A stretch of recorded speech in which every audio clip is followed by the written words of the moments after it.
Some important stuff to talk about off the top today. We have, for example, the exercise. Exercise is posted. I want to just highlight a couple of things about the exercise for this week. For one thing, there are no truth tables on this exercise. I did that mostly because we were learning truth tables today rather than like at the beginning of the week, so you had lots of time. I also did that because I find the interface for truth tables on Logic 2010 to be intuitive but tedious. It's a lot of clicking of T's and F's. I find it boring, and I thought you would find it boring too. So I'll post some practice questions for you so that you can just fill out, and feel free to practice on the Logic 2010 one if you don't mind all the clicking, but there's no truth tables in this exercise, just symbolizations and derivations. So the reason why I put some symbolizations in here is not because I've taught you anything particularly new about symbolization, but just to remind you that it exists and that you should be practicing it. And the derivations are derived rules derivations. So you need to have, if you're going to do these derived rules derivations, technically you could do them all with just basic rules. You could just do extremely long derivations and you'd get through it. But you want to use the derived rules, you want to practice with them, which means you have to unlock them. So that was what I was showing you last time, was the proofs of the derived rules. You need to go answer those questions on Logic 2010 in order to be allowed to use the derived rules in Logic 2010. So it's set on prove to use, which means you've got to prove it to use it. So if you've tried these and it's told you this is not available, that's what you need to do. You need to unlock the relevant theorem. It'll tell you which theorem it is. Okay? The last thing I want to point out about these exercises is that they are not enough practice. You might have the impression, given that these are the only things that I've assigned you, that doing these are enough practice to get an A+ on the test. And that impression would be mistaken, badly mistaken. You need more practice than this, basically. You need to be able to do this stuff fluidly, quickly, reliably. So these are enough to sort of prove that you've got the basic skills, but they are not enough to sort of be awesome at logic yet. The good news is that you have mountains of practice questions available through Logic 2010. So you've now got all of the skills. There's nothing in chapters 1 or 2 that you are unable to solve. So all of the 1 point anything and all of the 2 point anything questions in both symbolization and derivation, if you can't figure it out, it's not because I didn't teach you something, it's because you haven't figured it out yet. Okay? So all of those are potential practice questions. Some of them are very, very tricky. Some of them are very easy. You know, to get a good mark on the test, it's not necessary that you be able to like quickly and easily solve every single one of them, but the test is in that range of some tricky and some easy questions. So if you want more practice, there's loads available to you, and that's where I would suggest you go. And once again, I would suggest that you practice writing these out by hand. So look at a question in Logic 2010, write it out on one of the blank derivation sheets, try it out. If you're doing symbolization, write it out and try it by hand. Okay? By way of grim warning to start us off this morning. I'm sorry about that, but it's true. And I don't want you to be deceived. I don't want you to walk into this test thinking, I did all the exercises, therefore I'm 100% prepared for this test. Probably that's not the case. Probably you need to do more practice. So I hope you've been doing that. If you haven't been doing that, from now until the test would be an excellent time to do a lot of that. And I know you're all busy, but this is like, block off some time for this. Yeah? Okay. Speaking of the test, let's speak of the test. So we've got 2 locations. Unfortunately, one of them is here. I did not particularly want to write in this room, but they did not have adequate other rooms available. So unfortunately, half of us are going to have to write in this room. Kind of the bad part of that is you get only these smallish things to write on. The good part is that this is where you learned logic, so remembering it here will be slightly easier. The advantage of the other room is that you'll have actual desks. So, you know, it's a give and take either way. So if your family name, that is your last name in the order that English-speaking people typically put your name, so Corey Lewis, my name is Corey Lewis, so A to L, I would be in this room. Yeah? If your last name is L to Z, you'll be in Medical Sciences Building, room 3153. Question? Wait, if you have L as the last name. Here. Spots to go. Ah. Thank you. M to Z. M to Z. Like, nothing actually particularly hangs on it. Like, if you show up to the wrong room, we're not going to like kick you out and not let you write the test. But there are quite a few L's in the class, so it's good that we got clear on that. My apologies. Sorry, I'm doing the alphabet song in my head right now to make sure M comes after L. Is that okay? Good. Okay. Right. Questions about the locations? Is that fairly clear? Now that we've got our alphabet sorted out? Okay. The time. We will begin exactly at 10:10. Exactly at 10:10. You'll have it till noon exactly. We'll cut you off right at noon because undoubtedly there'll be another class coming in, so we have to get the test out of your hands as quickly as possible and get us out of here. Which means that if you show up late, I simply have no ability to give you extra time. So if you show up 20 minutes late, please don't ask me for an extra 20 minutes at the end. I can't do it. Okay, so very much you'll want to show up on time. Time will probably be a factor for, so some of you will write this test in half an hour.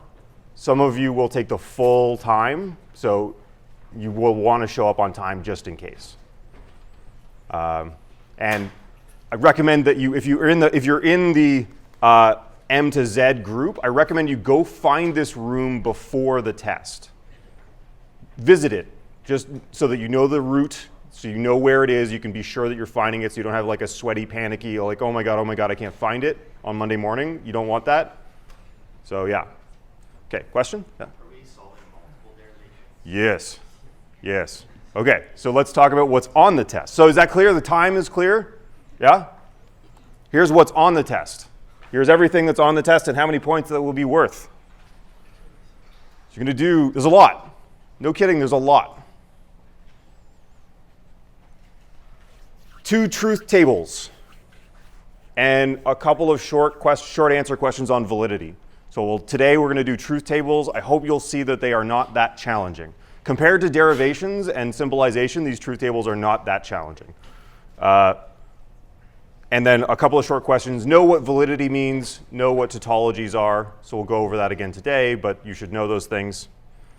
And then the stuff that we've been doing all semester. There will be 6 symbolization questions, 3 points apiece, of varying difficulty. Kind of working their way up from easy to hard. And then there will be 2 basic rules derivations. That is 2 derivations where you're only allowed to use the basic rules.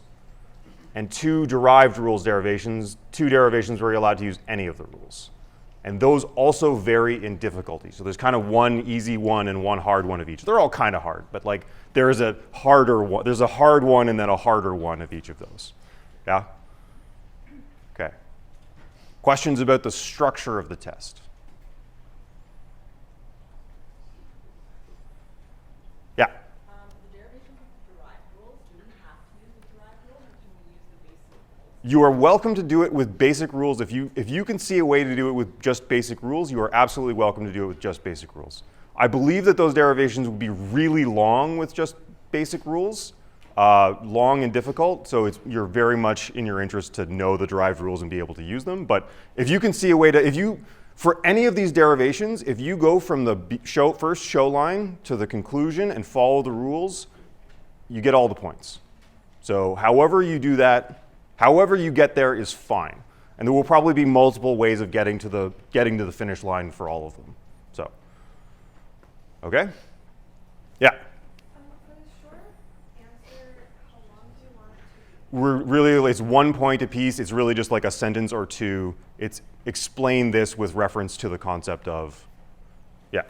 Do you take into account like carry-on error with the derivation if you derive something incorrectly or if you apply a rule incorrectly, but then from that line everything else is correct? Would you still like get marks for getting to the end and then just like lose one because it Okay, that's a really good question. So if you didn't hear, the question is like, if you do one wrong move, is everything after that worth nothing? The answer is no. It's not worth nothing. You do get points for the rest of the stuff, but you can't on line 2 say, oh, I'm almost at the conclusion now, and then just like, oh, you got to the conclusion, you only made one wrong move. You're going to get marks for having done, for any derivation, there are kind of like sections of the derivation, like you get yourself to this point, get yourself to that point. So you'll get marks for doing the sections of the derivations. If there's one section where you made a grievous error, but you nonetheless did the right thing after that, you get the points for the stuff after that, just not the points for the stuff where you made the grievous error. Is that fair? So I can't just say like, it doesn't matter if you make one mistake so long as you get to the end and you'll just lose one mark, because then you can just literally say, show x, therefore conclusion is like, well, I only made one mistake, I just didn't justify x. That's not on, right? You can't do that. But it's a genius in a way that I have to rule out from this class. So you'll get the marks for however much of the derivation you get correctly, you'll get the marks for. Basically, that's going to be our goal in marking these. So if there's one section that you just used the rule wrong, you made a mistake or whatever, but if you do it, so if you get yourself some sneaky way of doing the derivation in 3 lines by making a serious error, I can't give you the marks for like, if it's usually a 12-line derivation and you did it in 3 by just misapplying a rule, you won't get most of the marks. Yeah? Yeah. So what's short question of validity? Is it formal, informal, and invalid? I want you to understand the concepts of validity and tautologies. And I'm going to ask you a question about those things. No. No. Not without completely giving away the question. Yeah. These will not be, so I'm opening the test with these because I think that they're not going to be the hardest part of the test. They're not worth very much. And if you've been listening and paying attention and you understand the concepts of validity and tautology and derivations and all that, you'll be fine. Okay? Yeah, another question? When? Yeah. It's on Monday. It's the next class. Yeah. It's on the syllabus. For any such question, it will be on the syllabus. Yeah. Okay. Okay, now we've got your heart rate going on this fine morning. Further questions about this stuff? I'm happy to answer further questions about this so we'll be keeping a close eye on the Quarkus discussion board over the next little while.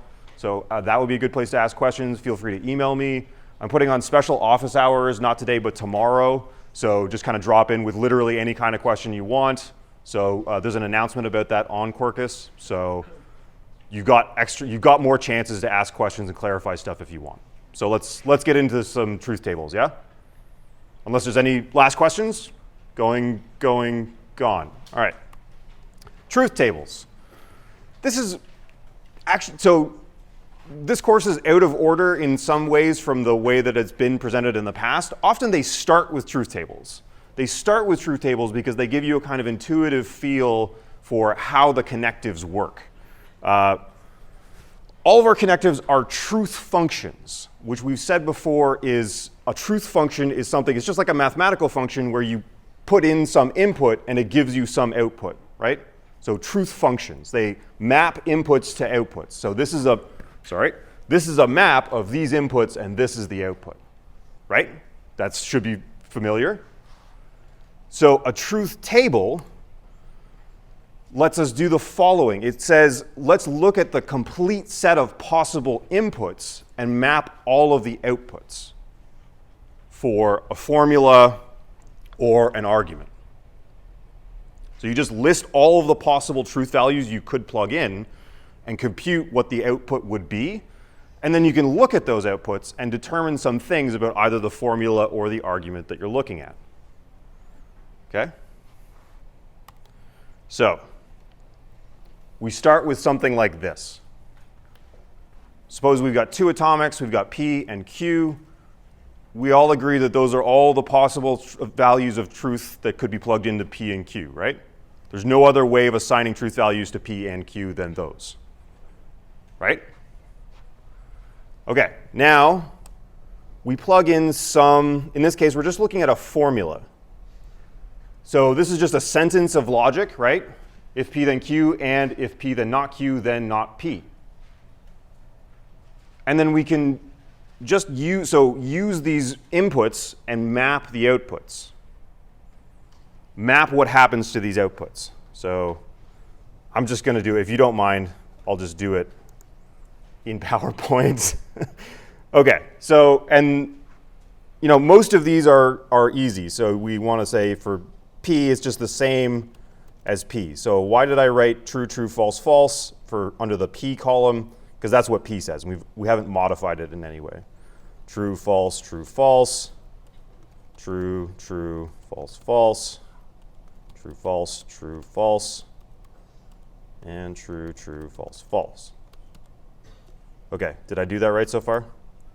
All I did was transpose these columns to underneath these things. Yeah? Okay.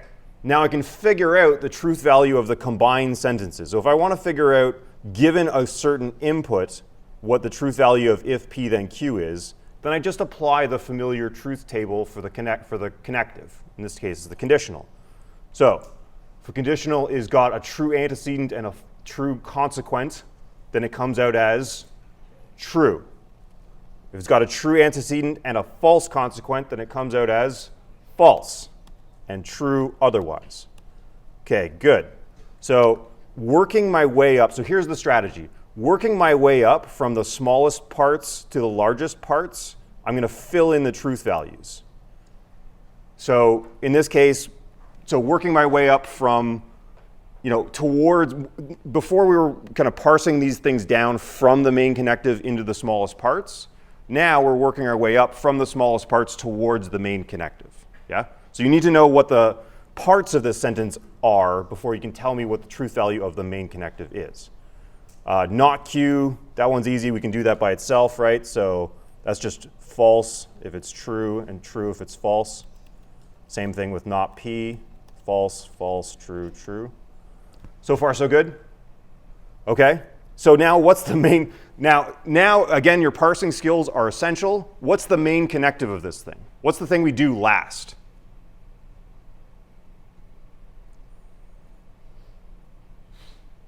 It's the conditional, right? Blatant conditional favoritism says if you've got, there's two candidates here. Well, actually, there's kind of three candidates. Stuff in brackets is never the main connective. It could be the and, it could be the conditional, or it could be this not. But it's not the not, and we always favor the conditional as the main connective over the and. So that means we have to do the and first. So we have to figure out the inputs to the main connective, right? And now we've got two inputs to this and.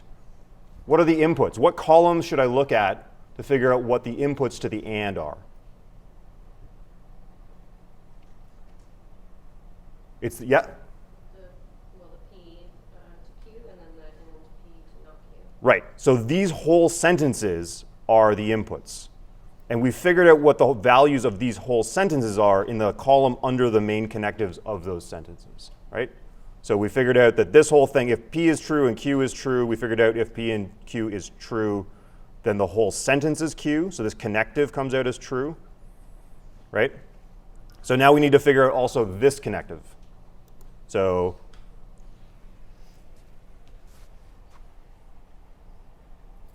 I see a lot of like people going, oh, ooh, what's going? Okay, we'll do a couple of these. Hopefully it'll become clear.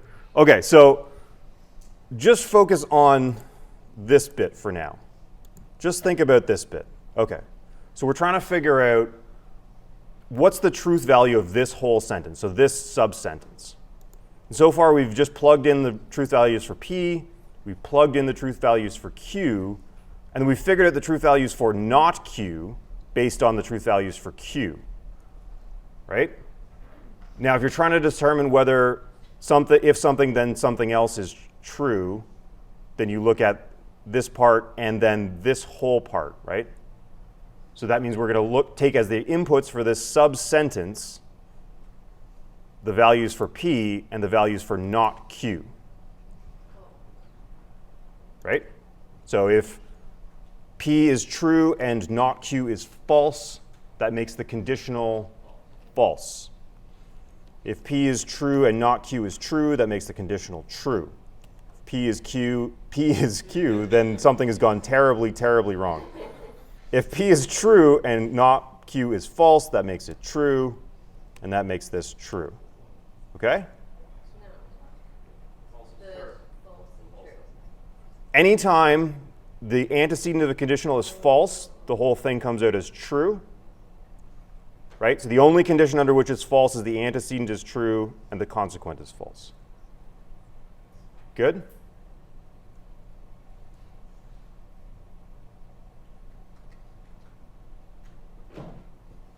Yeah? Okay. So now we've got truth values for this subsentence and this subsentence. And now we can figure out the truth values for this whole combined subsentence. Right? So something and something is true.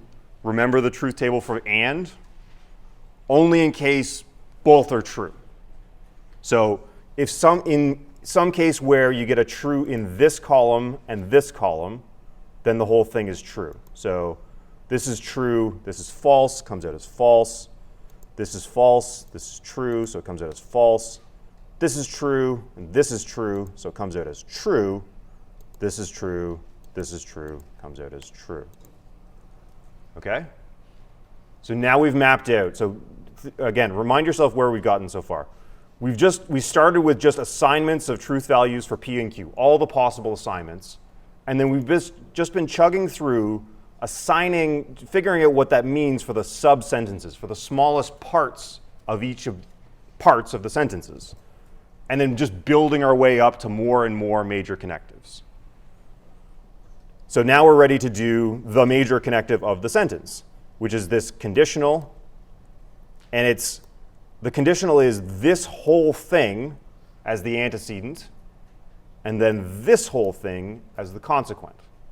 Right?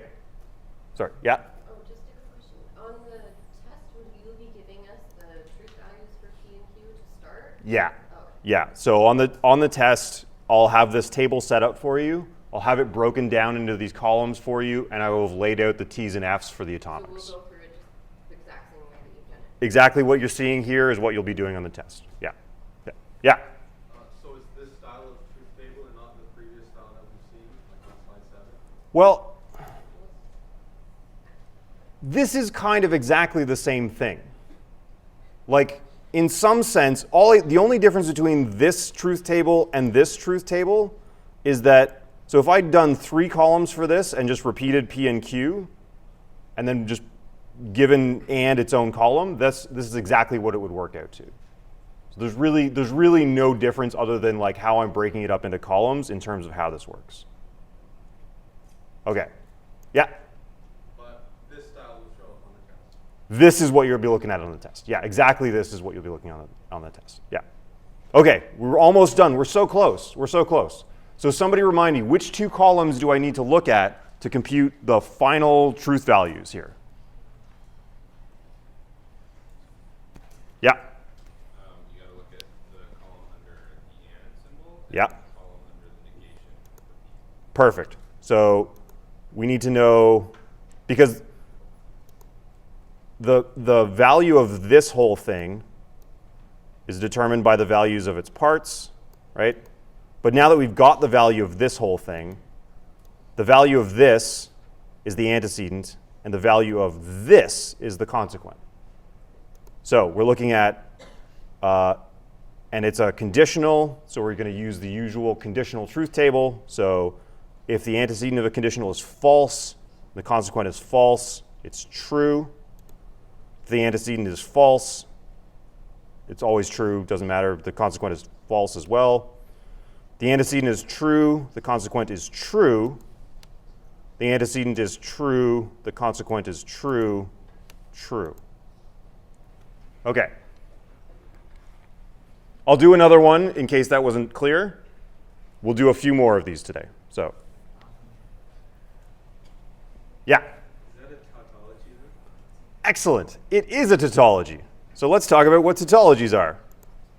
So a tautology is the following. Remember I said you should know this for the test? You should know this for the test. A tautology is a sentence that comes out as true no matter what truth values are assigned to the atomics. So a tautology, for any assignment of truth values to the atomics, no matter what assignments you give it, if it always comes out as true, then it's what's called a tautology. So, and you can look at the truth table. So here's one thing that you can do with truth tables. Here's why we're getting you to learn this skill. Once you've done all this, you can just look at the truth values for the major connective. Sorry. And if they all come out as true, then you've identified that that sentence is a tautology, right? So we looked at all of the possible ways you can assign true and false to P and Q, and it turns out that no matter how you assign them, the whole sentence always is going to come out as true no matter what. So that sentence, we've now determined, is a tautology. If there had been an F in this column at any point, then it's not a tautology. Yeah? And if they're all F's, then it's a contradiction. Making it true. Sorry? Making it true anyway. No. No. No. A sentence that's always false is just false. It's always false. Yeah. You're thinking of trivial validity, I think. Okay. So that's truth tables. And this is just a sentence that we've asked, okay, what happens when we plug truth values, all the possible truth values into the sentence, what happens? There are three possibilities. One comes out as all true, then it's a tautology. One, there's some true and some false. That's kind of the more, we don't have a word for that. That's just a sentence. And then one, if it comes out as all false, that it's a contradiction. Okay? So this is testing for tautologies using truth tables. Okay? Yeah? Is that related to SC, the rule SC at all? Separation of cases? Yeah, is it related or? I don't see how. Well, I mean, so one of the ways that we show, I think I demonstrated SC to you using a truth table. Yeah, probably off target. Okay, yeah. I think so. I was showing you these when we were doing derived rules. I was showing you these truth tables kind of already all filled out to try to convince you that the rules worked. So let me show you now. Okay, actually, just want to just do one more example here? Okay, let's just do one more example. Okay, so again, so on the test, this is exactly what you're going to be looking at. I'm going to give you the sentence that you're trying to map out. I'm going to give you the atomics all filled out. And then you're going to have the columns sort of prepared for you to fill out for yourself. So all you're going to have to do is write T's and F's in these boxes. And then figure out what you're looking at. So strategy is first fill out the atomics that you know the values for. This is easy, right? So these are we're working our way up from the smallest parts, slowly building up. If there's a negation on an atomic, that's an easy one. You just flip the truth values. False, false, true, true. Okay. Now we have to stop and think a little bit because you have to start from the smallest parts and work towards the largest parts. So and now you have to ask yourself, this is again, your parsing skills are relevant. So I'm not giving you any parsing questions on the test because you need to be able to do parsing in order to complete this task, and also the symbolization and also the derivation question. So it seems superfluous to ask you parsing questions. So parse this for me. What's the major connective? Is it the first conditional or the second one? It's the second one, the second one. Okay, so we don't want to do this one yet. You want to do the major connective last because we don't yet know what all the parts, the truth values of all the parts are. So here, now we're going to figure out what the truth value of this conditional is, and we're going to use the truth value for P and the truth value for not Q, which is what we worked out in this column. So if the antecedent is true and the consequent is false, that comes out as false. True, true comes out as true. False, false comes out as true. False, true comes out as true. Good. Now, we're going to figure out the truth value for the major connective. This is the last step. This is the one that's sort of like figuring out the truth value for the whole sentence. Now, we're going to use the truth value for this connective that we just figured out, which is the truth value for this whole sub-sentence. And we're going to use the truth value for this column, which is the truth value for this whole sentence. So the antecedent is false, the consequent is false, antecedent false, consequent false, comes out as true. True and then false, it comes out as false. True, true comes out as true, true, true comes out as true. Okay, good. So now what can we say about this sentence? Is it a tautology? No. Is it a contradiction? No. Could be true, could be false. Right? So given this assignment of truth values, it comes out as true. But given this assignment of truth values, the whole thing comes out as false. So it's neither a tautology nor a contradiction. And you can tell that because there's a line, there's an assignment of truth values that has it coming out as false, and an assignment of truth values that has it coming out as true. Okay? Okay. So that's truth tables being used to test for tautologies. Now, let's do it for determining validity. So this is the second thing you can do with truth tables.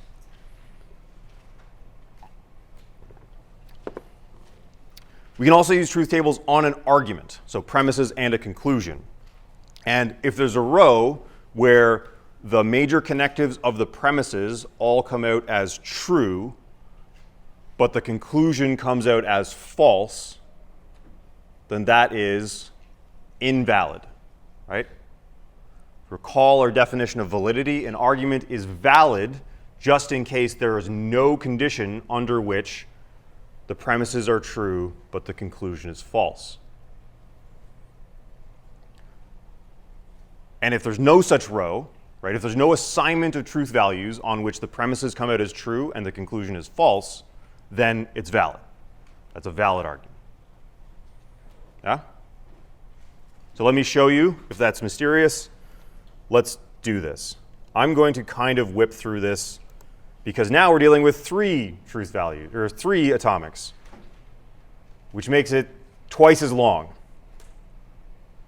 This is why, by the way, it should be immediately. So this does the same job as your derivations, right? Derivations test for the validity of the argument. They show that you can get the conclusion in a truth-preserving way from the premises. This does the exact same job.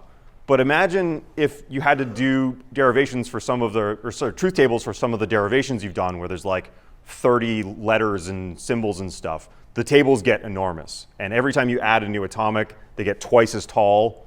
And every time you add like a 1 letter or symbol, it gets wider. So you don't want to do this in general. This is an incredibly tedious way of going through the same job as derivations, but I also think it's helpful for like getting intuitively what the connectives are doing. So, okay, so I'm just going to whip through this, set up the true, true, true, true, set up the atomics, true, true, oh, false, false, false, false. Don't get this wrong at this stage.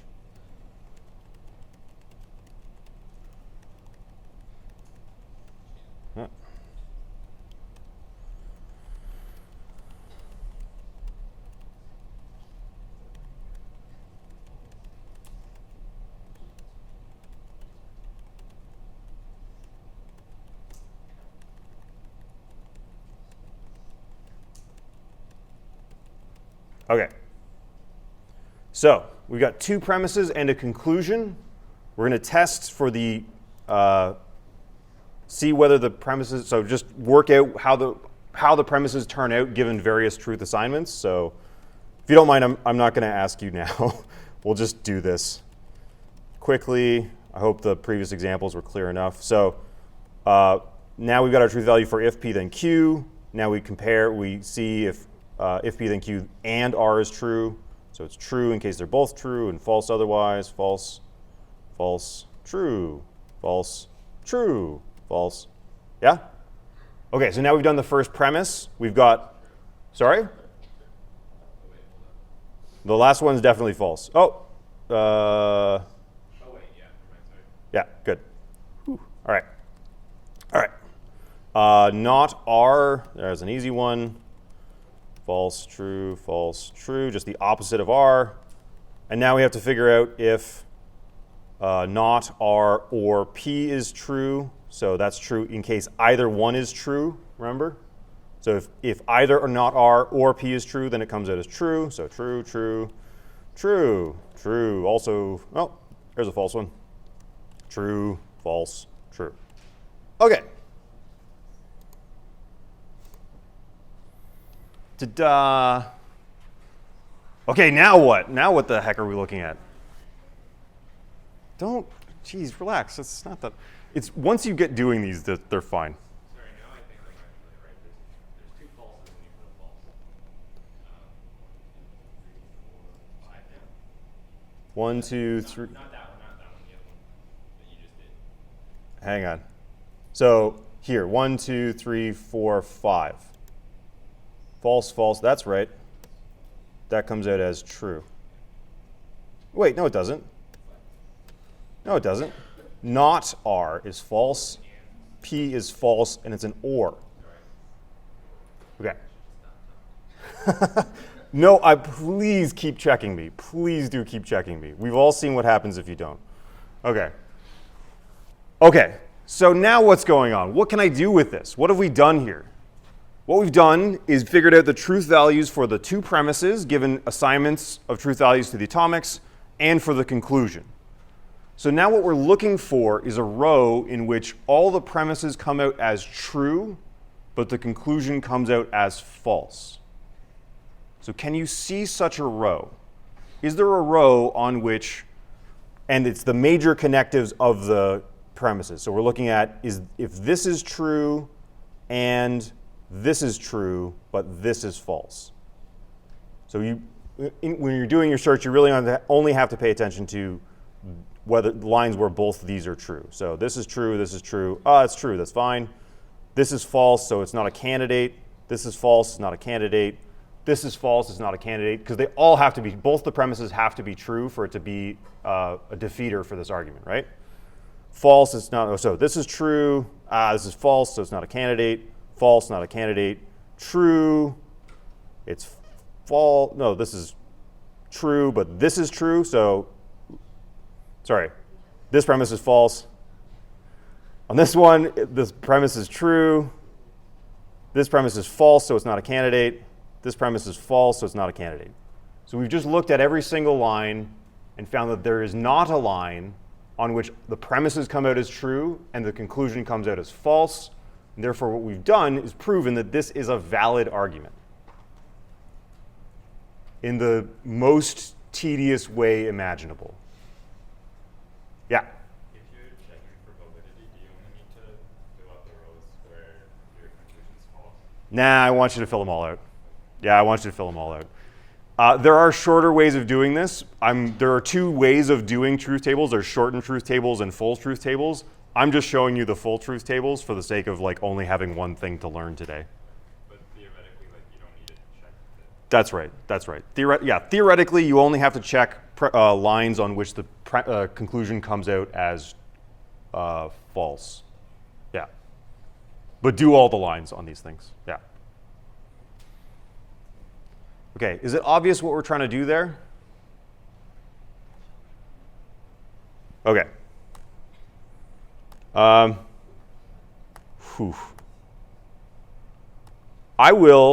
Here's what I propose, because I want to show you one or two more things. I will post these on Quarkus in exactly the form you'll be looking at them on the test, and also separately the answers to them, so you can check your answers. Okay? Okay, so let's do that.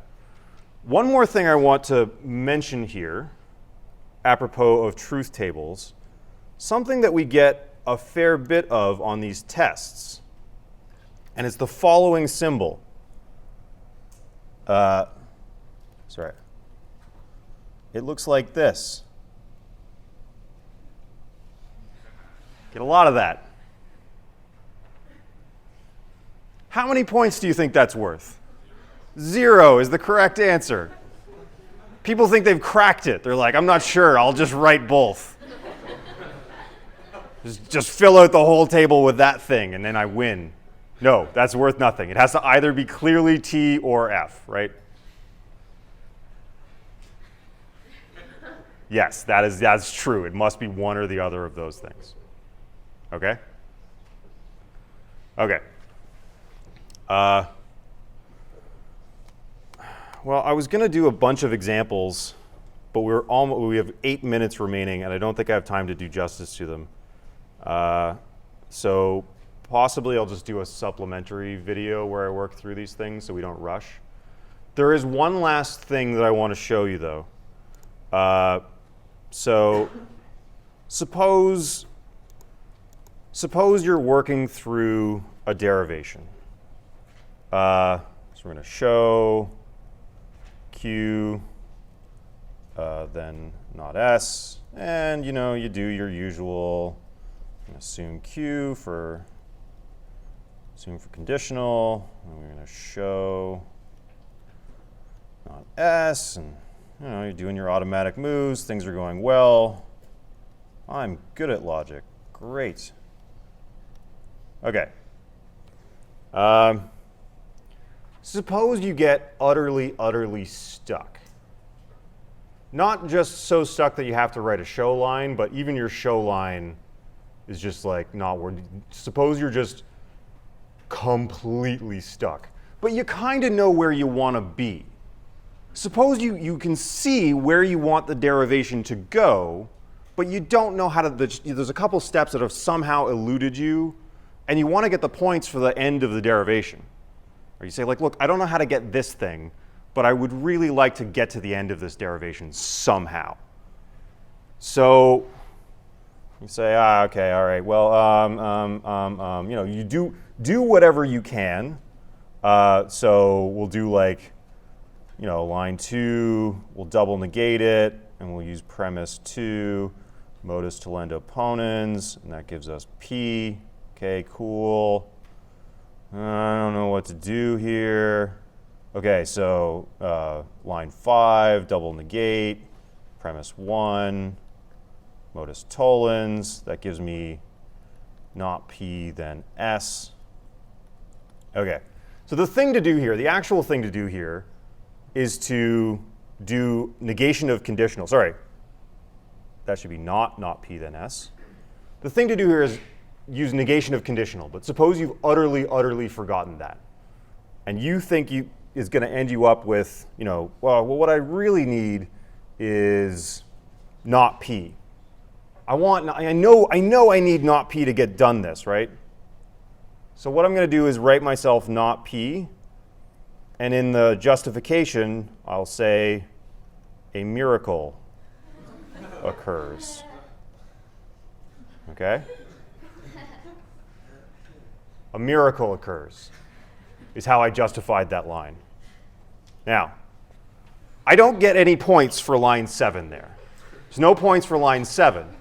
However, you do get points for things that you use after that, right? So if you get yourself if you're like, look, I know what I need to have to get myself out of this mess. I just don't know how to get it.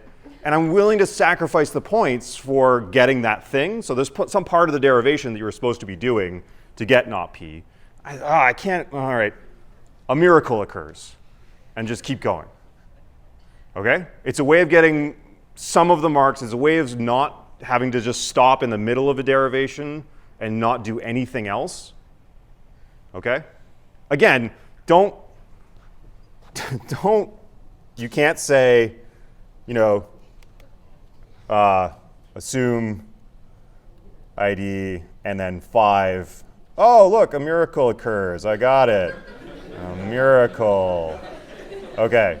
You'll get the points for this stuff, but nothing else. You'll get a couple of points for automatic moves, but that's not, use this as sparingly as possible, but feel free to use it if you find yourself completely stuck, but you know that there's more you can do in the derivation if you got unstuck somehow. Okay? This is not a system. This is not a rule in our system. This is a thing that we're going to allow on the test. Yeah?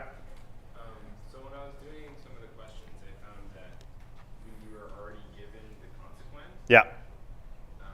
But you wanted to get the full conditional. Yeah. Finding the part of another one, you couldn't actually form the full conditional, and I had to go through like an unnecessary show line to show something that we were already given. Yeah. I'm wondering how you would.